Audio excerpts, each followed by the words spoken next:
Et si la plus grande opportunité de croissance pour un restaurant se cachait non pas dans une nouvelle pièce de viande d'exception, mais dans une simple carotte? Aujourd'hui, on va voir ensemble comment la cuisine végétarienne est devenue bien plus qu'une tendance, c'est une véritable stratégie commerciale pour réussir. On va commencer directement avec cette question, parce qu'elle bouscule un peu les idées reçues.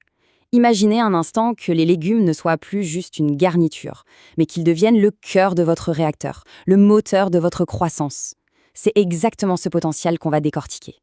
Allez, première section, une opportunité en plein essor. On va voir pourquoi on parle bien plus que d'une mode passagère. Non, non, c'est une lame de fond, une vraie chance à saisir. Le point essentiel à comprendre, c'est qu'il faut sortir de la case niche. Une offre végétarienne qui est vraiment travaillée, qui est créative, elle n'attire pas seulement les végétariens. Pas du tout. Elle séduit une clientèle beaucoup plus large, une clientèle curieuse, engagée et surtout très fidèle. On enchaîne avec la deuxième section, une demande qui explose. Parce que cette opportunité, eh bien, elle ne sort pas de nulle part. Elle répond à quelque chose de très concret, une attente de plus en plus forte des consommateurs. Ce graphique, il est simple, mais il dit tout. La demande pour des plats végétariens de qualité, elle ne fait que grimper. Et ce qui alimente ça, ce sont des préoccupations bien réelles sur la santé, sur l'alimentation, sur l'impact environnemental. C'est un mouvement de fond, pas juste un petit effet de mode.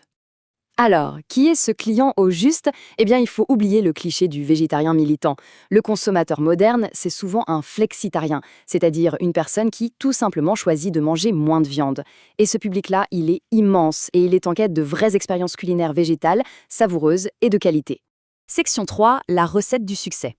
Bon, on a compris le pourquoi. Maintenant, passons au plus intéressant, le comment. Comment on construit concrètement une offre végétarienne qui cartonne? Parlons un peu business. L'équation, elle est simple, mais elle est redoutable. Les ingrédients de base de la cuisine végétale, comme les légumes de saison, ça coûte souvent bien moins cher que la viande ou le poisson. Si on ajoute à ça une bonne dose de créativité, eh bien on transforme un produit peu coûteux en un plat à forte valeur ajoutée, et donc avec des marges très intéressantes. Voici une petite feuille de route en 4 points très clairs. D'abord, on utilise des produits de saison. C'est la base pour maîtriser les coûts et avoir une fraîcheur imbattable. Deuxièmement, l'originalité. C'est vraiment la clé pour sortir du lot. Troisièmement, on met en valeur ces produits, leur origine, le producteur, on raconte une histoire. Et enfin, on communique sur les bienfaits des plats. Ça crée un lien fort avec la clientèle. Allez, section 4, les erreurs à éviter. Parce que pour réussir, il faut aussi connaître les pièges classiques, ceux qui peuvent complètement plomber une offre végétarienne. Là, cette comparaison, c'est le jour et la nuit. À gauche, on a l'erreur classique. L'unique plat végétarien, c'est une salade triste ou des pâtes à la tomate.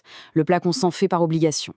Et à droite, la solution qui marche, une offre variée, bien intégrée au reste de la carte, qui montre une vraie ambition culinaire. La perception du client n'a absolument rien à voir. Cinquième et dernière section, diversifier pour prospérer. Pour conclure, le message est vraiment limpide. Pour un restaurateur aujourd'hui, proposer du végétarien, ce n'est plus juste une option, c'est une des clés de la réussite. Cette phrase résume tout à la perfection.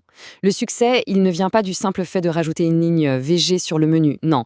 Il vient de l'engagement à créer des plats qui sont vraiment bons, qui sont bien pensés, qui sont uniques. C'est à ce moment-là qu'une simple offre se transforme en un véritable atout stratégique qui va booster à la fois l'image et les finances du restaurant. Et on termine sur une question pour ouvrir la réflexion. Après tout ce qu'on vient de voir, la question ce n'est plus « faut-il le faire ?», mais plutôt « par quoi on commence ?» Alors, quelle pourrait être cette première création qui va marquer le début d'une nouvelle page, à la fois savoureuse et rentable? La réflexion est lancée.